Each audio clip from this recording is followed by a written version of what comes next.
Welcome back once again to the Ultimate Road. What we have here today is Metal Gear Solid, the Twin Snakes specifically. I spent most of my childhood having no idea Metal Gear Solid even existed, and then Snake got into Smash, as to which my only response was a groan, and how about they let a Call of Duty character into the game. It was only when I went into the trophy descriptions and codec Easter eggs did I start to gain appreciation for the character. However, my lack of a PlayStation made it pretty hard for me to get any closer to a Metal Gear game. But the day came where it was time for me to change that. Because in 2016 I played and beat Metal Gear Rising on Steam. Yeah, this actually isn't my first jump into the Metal Gear franchise, though.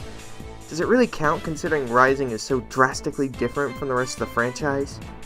I do have Rising to thank for letting me dip my toe into the series, which really sparked my full interest into eventually playing a game starring the legend himself, Solid Snake. And as it turns out, the Ultimate Road was the perfect excuse to finally play it. With this game in particular, I'm not going to give a story overview. This game's plot is like 70% of it, and it's a fucking experience, let me tell you. I wouldn't want to rob you of a virgin reaction to anything within this game's silicon walls. Just be prepared for some of the most campy and violent fun you'll have on the GameCube. It's thrilling to say the least. All I'll give you is a short synopsis of what you'll find on the box. You play as Snake, obviously. Your goal is to infiltrate Shalmos' Island and put a stop to a nuclear threat made by the private military company known as Foxhound, which Snake used to be a part of. You're joined by Colonel Roy Campbell, Mei Ling, and Naomi Hunter, all of which will be guiding you through your codec. All your weapons have to be acquired on site, and you're all alone in the mission. That's all you're gonna get from me. Have fun. Since I played the GameCube remake of the PS1 classic, we're treated to graphics that were pretty revolutionary for their time and still look decent today, but it's nothing to really write home about visually. It's very clear that some of the 2D assets were just scaled up and not remade, such as the codec portraits, which have clearly been just blown up to a higher resolution. A side-by-side with footage from the PS1 game can show you that easily, along with any FMV videos they use. They just look so much more blurry in this version, but overall it's not a big deal, and the game isn't ugly or anything, it's just a little questionably blurry at points. Music sounds good, but I'd say some of the more memorable tracks are few and far between. Hell, they're so infrequent that I have to go through a playlist of the game's OST to remember most of it. However, I think the music in particular definitely got more memorable as time goes on, just from an outsider's perspective. I could still boot up any song from Rising and play that shit non-stop, which I'm sure traditional Metal Gear fans may find annoying given tracks like Snake Eater probably don't get as much love as Rules of Nature, but, I digress. I feel your pain though. id Chaos doesn't have shit on Against the Black Knight.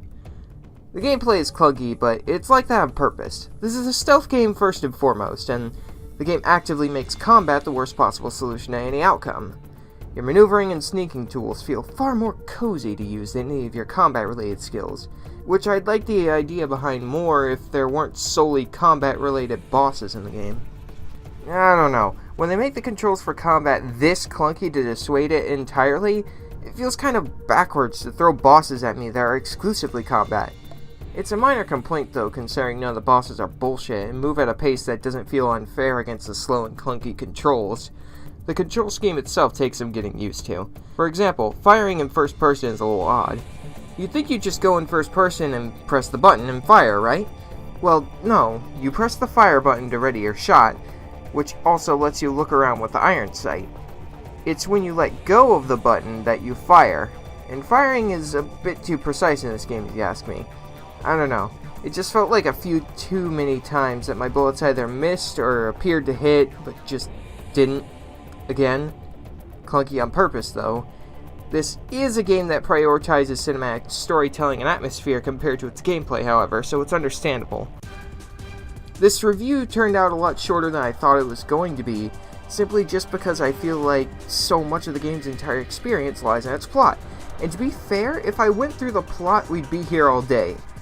To completely be honest with you, whether or not you should pick up the franchise depends on one thing. Are you going to be interested in the game's lore and characters? Because if not, then Metal Gear is a very niche thing.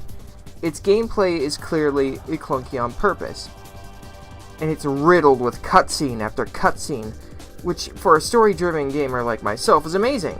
But if you're solely team gameplay, then this game isn't going to have much for you in terms of how much time you'll put into it.